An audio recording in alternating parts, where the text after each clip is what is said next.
All right, hello my amazing artists. We are talking all about pop art today, and I want to remind you that pop art is an art movement where artists were creating artwork about items that were popular during that time period or things that were very common, such as different foods, movie stars, items from the grocery store. So we're going to focus on food and some popular foods that not just our students and classmates enjoy, but most people might enjoy around our country. That's what makes it popular. You might like something, but we can't necessarily say it's popular if we don't have a large group of people who also agree that it is enjoyable. So I'm going to slide this over and show you some drawing guides that we've talked about before, but these are here. Mrs. York made them or got one from another artist and made this one. And these are here just as tools. There are times when artists aren't sure how to create something. So I wanted to break these drawing guides down for you to remind you that shapes and lines help us create. When you look at each of these steps, you're going to notice that all of these yummy and delicious foods that are kind of in a cartoon style start with a shape or a line that is pretty easy to get started with. So I'm going to look at these and choose one option as the food that I want to create my pop art with.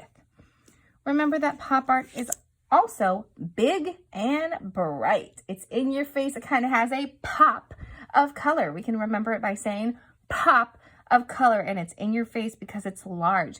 No matter how small your paper, we're going to be drawing our food so that it's almost touching the edges of our paper. So today I think I am going to go with this delicious donut. Maybe. Yeah, I'll go with the donut. All right, I'm going to slide this over so I have my drawing guide before me, but I also have my paper. Today I'm choosing to use a square, which when you're choosing your food and your paper size, that's something to consider. If you have a food that is very long, narrow, like a slice of pizza or a popsicle, you may want to be using a rectangle shape paper. If you have something wide and round, it may fit easier onto a square. So we're going to start with this donut, and it looks like step one is an oval, but I'm not going to draw small. Remember, pop art is pop in your face. I'm sorry that my stand is shaking just a little bit. I hope I don't give me motion sickness. So I'm going to start with my pencil, draw lightly, because you can always erase when you need to. If you draw heavy, it makes it very difficult. So there's my oval, and it's almost touching those edges.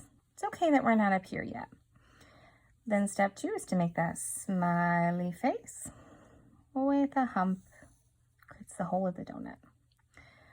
Now, I'm going to create that frosting. And that frosting is simply a curvy line that goes around. Because I drew my donut so large, I didn't leave as much room as I would have liked for my plate. I could go back and erase, or I could draw it going off my paper as if it is a zoomed in picture. Very large. That's my donut. I haven't added my sprinkles yet because I would prefer to do that with my colors instead of my pencil. But the one thing I want us to notice is that this donut we could put on a table. We can create a background. So I'm going to create a straight line right here where it's above the plate, because that plate is going to be sitting on this table.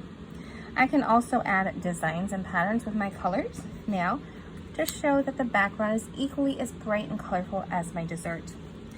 Next up, I'll be tracing and adding color. Trace with a black marker or black crayon, whatever works for you, and add color. I have seen that there are some artists who prefer to add color and then trace. Whatever you like, just make it big, make it bright, make it pop art.